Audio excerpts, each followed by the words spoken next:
김기옥 박사의 코미디칼입니다.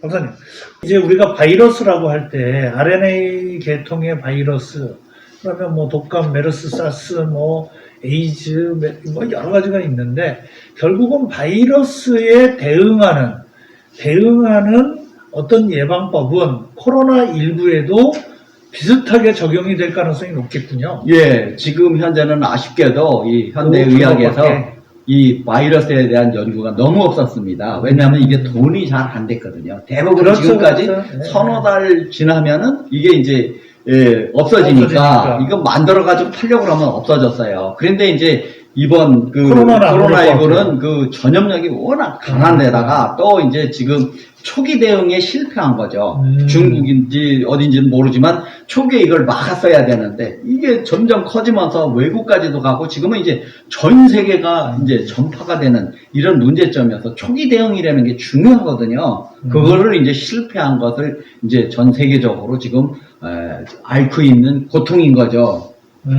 그러면 이런 것도 있겠어요. 지금처럼 겨울철에 독감 바이러스도 유행할 거고, 아까 말씀하셨듯이 조류 인플루엔자도 어쨌든 움직일 거고, 어떤 상황이 와서, 그러니까 조류 독감에 걸려가지고 면역력이 약해지면 코로나19도 더 쉽게 들어오겠죠. 예, 맞습니다. 그러면 종합적으로 바이러스라고 하는 것에 대응하고 예방하고 그것을 위해서 여러 가지 수단, 아까 말씀하셨던 그런 수단들을 사용하는 게 옳은 방법, 유일한, 지금 현재는 그러니까 우리가 방법이 아닐까. 예, 이상적으로 생각을 한다면 세 단계의 약을 만들어야 됩니다. 예. 일단은 아까 말씀드린 이 바이러스가 세포로 못 들어가게 하는 걸 막아야 되고, 일단 예방. 예, 그 다음에 이제 그 세포 안에서는 들어왔을 때 이게 유전자 변형이 일어납니다. 변형이 일어나서 갑자기 막 그냥 막 복제를 하면은 기하급수적으로 커지는 이런 그 활동을 막아야 되는 것이고, 그 다음에 이제 마지막으로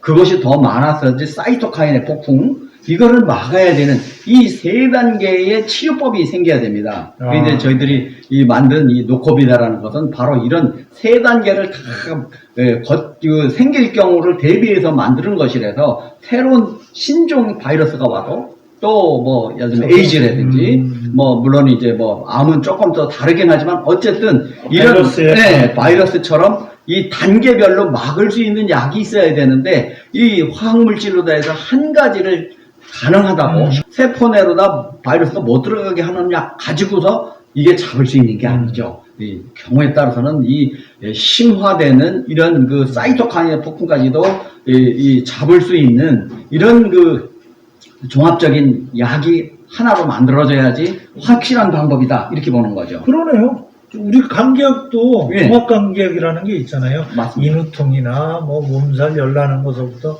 모든 거에 대한 게 있는데 종합감기약처럼 종합 코로나 치료제가 나와야 된다. 그런 말씀으로 알고 있습니다. 예, 지금 현재로서는 이제 그 여러 가지 이제 후유증이 많이 남아 있을 때 이제 주로 증상이 가래가 많이 나오느냐. 쉽게 말하자면 이제 뭐 기침이 심하면서 가래는 쉽게 말하자면 그렇게 짙지는 않으면서 맑은 가래죠. 그러면서 이제 또 추위도 타고 또 이제 머리가 아프다든지 피곤하다. 이럴 때는 이제 주로 뭐 우리가 오렌지, 귤 이런 것 같은 것들을 많이 먹어가지고 그 가래를 삭히는 그런 치료를 하고, 그 다음에 이제 워낙 폐가 약한 사람들이 있어요. 이런 사람들이 이제 좀 그 코로나 후유증으로다가 뭐 숨이 차고 또 이제 뭐 여러 가지 땀이 오실오실 자꾸 나고 또 이제 여러 가지 그 가래가 끈끈하게 이렇게 된다고 하면 이것은 이제 폐 근본적인 기운이 약화된 거라서 이런 때에는 이제 우리가 폐를 도와주는 이제 우리 한약재 중에서 이제 뭐 대표적으로 신장 기능까지 좋아지게 하는 이런 약들을 같이 써야 되고요. 그 다음에 이제 소화기 증상이 아까도 말씀드렸지만 이제 있을 수가 있거든요. 그런 소화기 증상이 있을 때 이제 소화기 쪽을 도우면서 이 여러 가지 그 후유증을 나오게 할 수가 있고, 그 다음에 이제 심신양어라고 해서 이제 우리의 정신과 육체 이것을 컨트롤하는 기능이 잘 안 돼서 아까도 말씀드렸지만 이 헛것이 보인다든지 뭐 머리가 빠진다든지 등 여러 가지 그 증상이 있을 수가 있습니다. 또 어혈이 생긴다든지 그다음에 이제 좀 심하면 이 심장 기능이 약화되면 다리까지 붓거든요. 네. 그런 경우에는 이제 그 심장까지 좋아지는 처방을 같이 써야 되고요. 그 다음에 이제 너무 이제 말기로 가고 근본적으로 힘들어지면 이제 이제 뭐 그 부자 같은 그런 근본적으로 우리 한의학에서는 신양이라고 그래서 이런 것 같은 걸 부활시키는 이런 약을 쓸 수가 있습니다. 근데 이제 지금 저희들이 지금 개발한 이제 그 백두왕 약침이라는 것이 이제 요게 이제 주사인데 이거를 앰플로 돼서 주사로다